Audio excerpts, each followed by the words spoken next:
अस्सलामुअलैकुम। मुल्क के लेजेंडरी कॉमेडियन और अदाकार उमर शरीफ की तबीयत में बेहतरी, प्राइवेट वार्ड में मुंतकिल। उमर शरीफ को अमेरिका ले जाने के लिए एयर एम्बुलेंस को पाकिस्तान आने की इजाज़त मिल गई। क्या आप हालात हाजरा से आगाही हासिल करना चाहते हैं?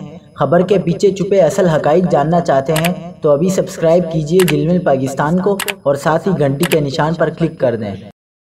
आपको बताते चलें कि उमर शरीफ को अमेरिका ले जाने के लिए एयर एम्बुलेंस इतवार को कराची पहुंचेगी। CAA ने उमर शरीफ के लिए अमेरिका से आने वाली एयर एम्बुलेंस को पाकिस्तान आने की इजाज़त दे दी। CAA के शोबा एयर ट्रांसपोर्ट ने एम्बुलेंस को पाकिस्तान आने की इजाज़त का नोटिफिकेशन जारी कर दिया।